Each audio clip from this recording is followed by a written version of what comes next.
शिव पुराण कहती है, भगवान शंकर का पावन चरित्र कहता है, शंकर भगवान की कथा कहती है कि मकान को अगर साफ ना किया जाए, मकान को अगर क्लीन ना किया जाए तो उस मकान में धूल चढ़ जाती है और फिर धूल चढ़ गई तो उस कमरे में कोई जाना पसंद नहीं करता। उसी तरह मकान को साफ करना, उसका तरीका आप लोगों को मालूम है कि छत पर अगर जाले लग जाते हैं, छत पर अगर जाले लग गए, धूल जम गई तो उसको साफ करने के लिए, उसको हटाने के लिए, उसको क्लीन करने के लिए एक बड़ा सा डंडा लिया जाता है, उस डंडे में झाड़ू को बांध लिया जाता है। बोलो सही है ना? और डंडे में झाड़ू को बांधकर फिर उससे उस छत को साफ कर दिया जाता है। जहां जाले लगे होते हैं उस जालों को हटा दिया जाता है।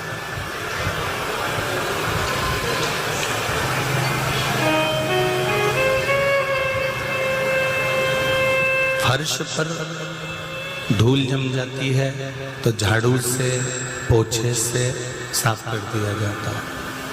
आजकल तो पोछा भी नई नई डिजाइन का आ गया, ऐसा डब्बा जैसा आता है, उसमें यूं डाल दो, वो घूम जाता है। बोलो,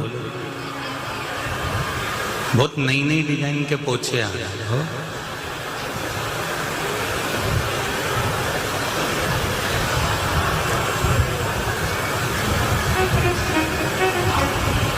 और डब्बे में डालो, निचोड़ने की भी जरूरत नहीं पड़ती, अपने आप निचोड़ भी जाता। बट डब्बा में डालते से ही निचोड़ भी गया, गीला भी हो गया और फिर भी गया। ठीक है? तो बहुत तरह के पोछे,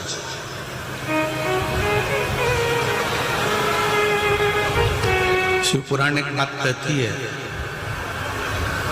डंडे में झाड़ू को बांधकर ऊपर का जाला निकाला जाता है, उसी तरह ज्ञान के डंडे में भक्ति की झाड़ू को बांधकर अंदर जितना मेल भरा होता जम गई तो पोछा लगाना जरूरी है। इस मन में, इस आत्मा में, इस चित्त में, इस वृत्ति में जब बहुत धूल जम जाती है, काम की, लोभ की, वासना की, आसक्ति की, तृष्णा की, तो सफाई करना जरूरी हो जाता है, साफ करना ही पड़ता है।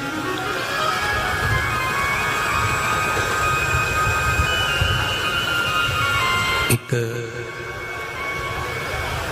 कीर्तन की लाइन आप लोग हमेशा गाया करते हैं, बड़ी सुंदर, कि थोड़ा सा फिनाइल वगैरह डालकर फिर साफ करा जाता है।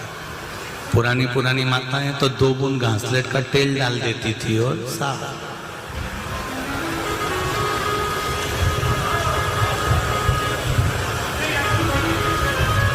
ये मक्खियों की आदत भी बड़ी विचित्र है।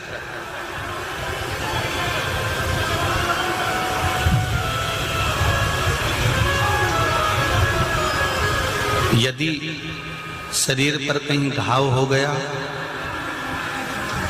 थोड़ा सा फोड़ा हो गया, कट लग गया, घाव हो गया, तो ये मक्खी कहीं पे भी घूमती घूमती घूमती घूमती उस घाव पर जाकर बैठी जाती है।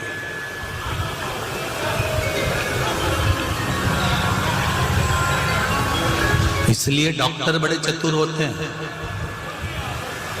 डॉक्टर घाव हुआ और उन्होंने पट्टी बांध दी। पट्टी उन्होंने इसलिए नहीं बांधी है कि ये थोड़ा सा अच्छा हो जाएगा। पट्टी अगर वो घाव में मलम लगाकर खुला छोड़ दिया जाए तो घाव सूख जल्दी जाता है, पट्टी से जल्दी खुले में सूखता है। पर पट्टी इसलिए बांधी जाती है, पट्टी इसलिए लगाई जाती है कि उस पट्टी के बांधने से मक्खी नहीं बैठेगी। अगर मक्खी बैठ गई ना तो वो घाव बेकार कर देगा। इसलिए डॉक्टर कटे हुए स्थान पर, घाव वाले स्थान पर पट्टी बांध देते हैं कि इस घाव को ढककर रखना तो मक्खी नहीं बैठेगी।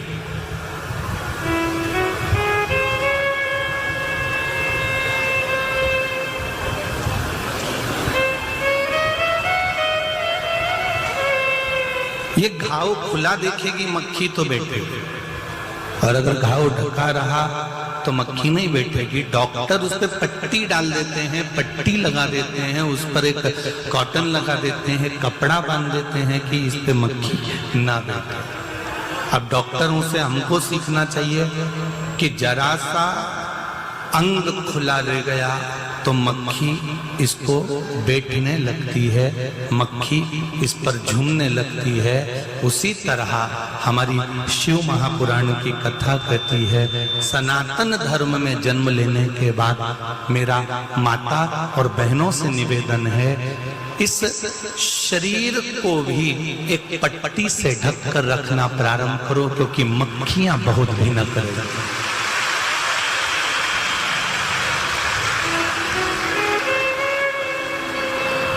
इंदौर में भी बहुत मक्खी है। तुम जिस मोहल्ले में रहते हो, जिस कॉलोनी में रहते हो, जिस सोसाइटी में रहते हो, वहां पर भी ढेर मक्खियां तुम्हें मिल जाएंगी, जो केवल इंतजार करती हैं तुम्हारा निकलने का कि इसके तन पर पट्टी है कि नहीं। जिसने अपने तन को ढाक कर रखा है उसको कोई मक्खी देख नहीं सकती, और जिसका तन खुला है उस पर मक्खियां झूमती जरूर।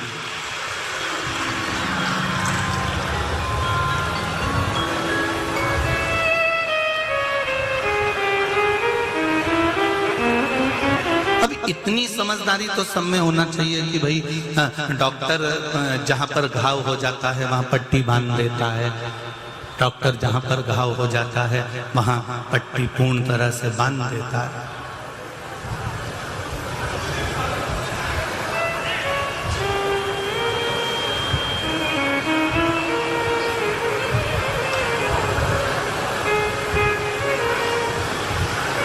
घाव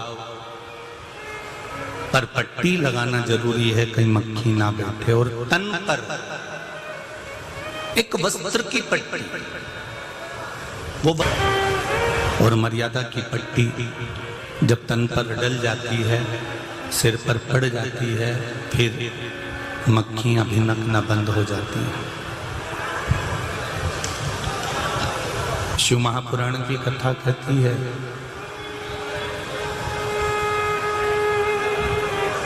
माता पार्वती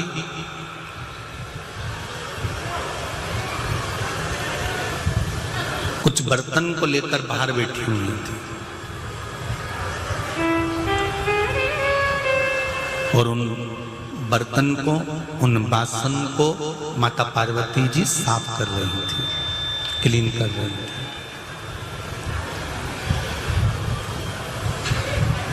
बर्तन को अंदर से अच्छा मांजना चाहिए कि बाहर से अच्छा मांजना चाहिए? अंदर से। अंदर से क्यों? क्योंकि दूध रखेंगे, अगर अंदर से सही नहीं मंजा होगा तो दूध फट जाएगा। सब्जी रखेंगे, अगर अंदर से अच्छी नहीं होगा बर्तन तो वो बेकार हो जाएगा। अंदर से अगर बर्तन साफ नहीं होगा तो फिर भोजन उसमें बेकार हो जाएगा। उसी तरह शंकर भगवान पार्वती जी से कह रहे हैं, पार्वती तुम बर्तन अंदर से ज्यादा मांज रही हो, साफ कर रही हो कि बाहर से मांज रही हो?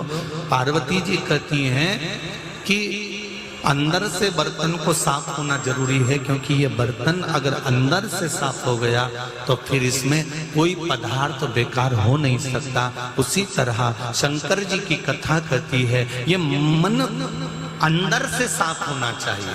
पर दुनिया के लोग इसको बाहर से साफ करने का प्रयास करते हैं और बाहर से साफ हो भी जाता है।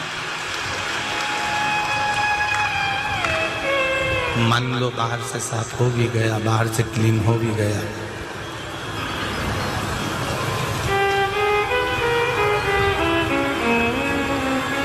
इसको बाहर से साफ कर भी लिया, आप यदि सुनने के लिए बैठे हो तो एक बात का अंदाजा रखना, जैसे शेरनी के दूध को स्वर्ण के पात्र में रखा जाता है,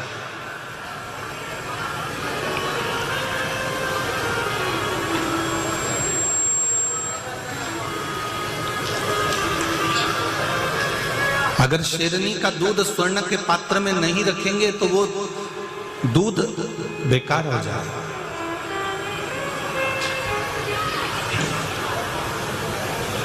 शेरनी के दूध को रखने के लिए तांबा, पीतल, स्टील, एल्युमिनियम, कांसा, ये बर्तन,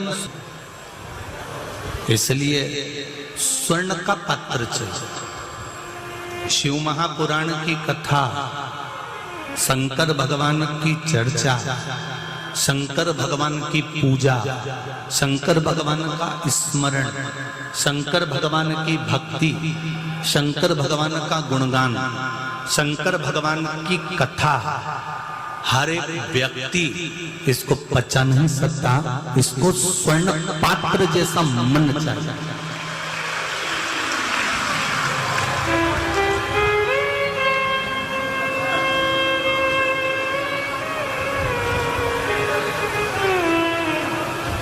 इसको स्वर्ण पात्र जैसा मन चाहिए।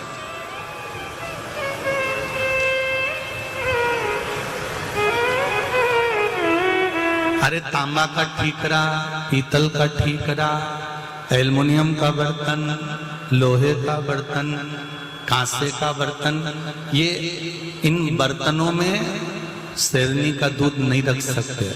शिव महापुराण की कथा हर कोई मन में रख नहीं सकता।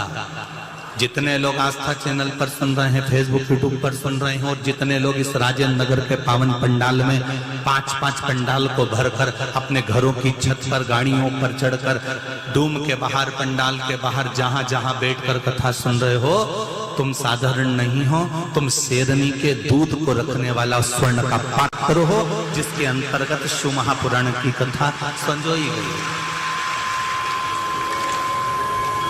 जिसका दिल, जिसका मन, जिसका चित्त, जिसकी वृत्ति स्वर्ण पात्र की नहीं है, वो शिव पुराण को रख ही नहीं सकता।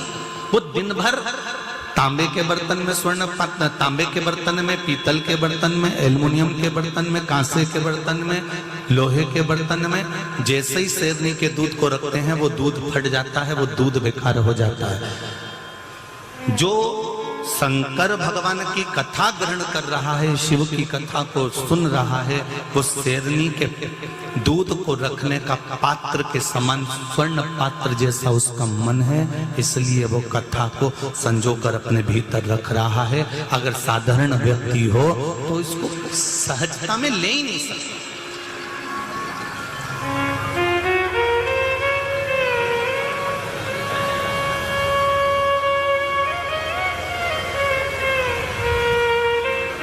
और आपसे भी निवेदन है, जितने लोग यहाँ कथा सुनने आए हैं और जितने लोग आस्था चैनल पर और फेसबुक यूट्यूब पर कथा सुन रहे हैं, आप सबसे एक निवेदन करूंगा, आप भी शेरनी के दूध को हर कहीं मत रखा कर।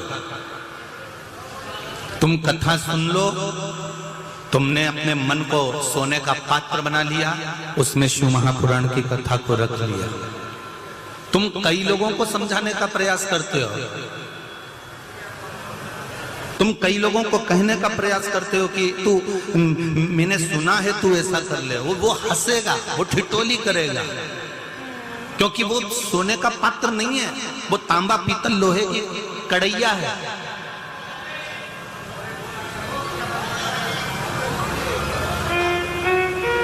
और कोई कोई लोहे की कढ़ाई और लोहे का तवा ऐसा होता है कि उसको वो ईंट नहीं होती, ईंट को तोड़ के फोड़ के उसका चूरा बना के भी घिस लो ना तो भी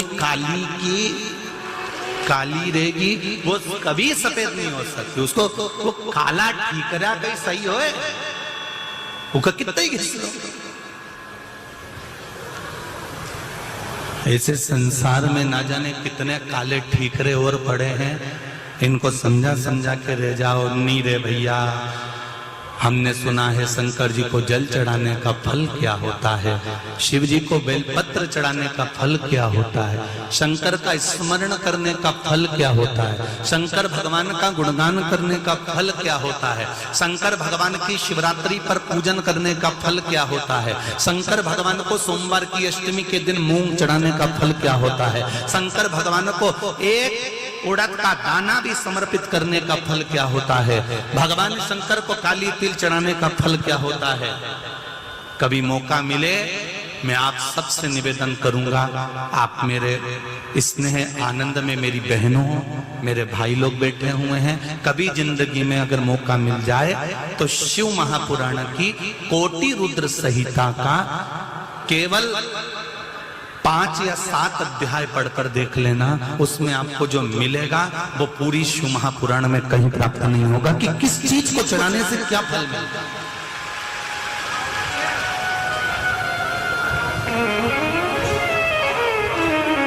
कौन सी वस्तु कहां चढ़ाई जाती है, किस वस्तु को किस जगह पर चढ़ाना है। शिव महापुराण की कोटि रुद्र संहिता को उठाकर पढ़ना, उसमें आपको सब कुछ मिलेगा।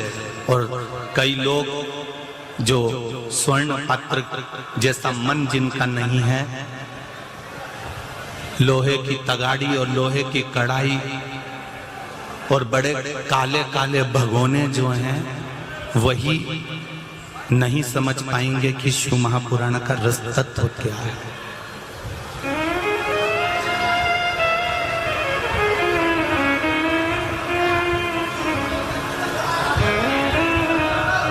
शिव महापुराण का रस तत्व क्या है वो नहीं जान पाए।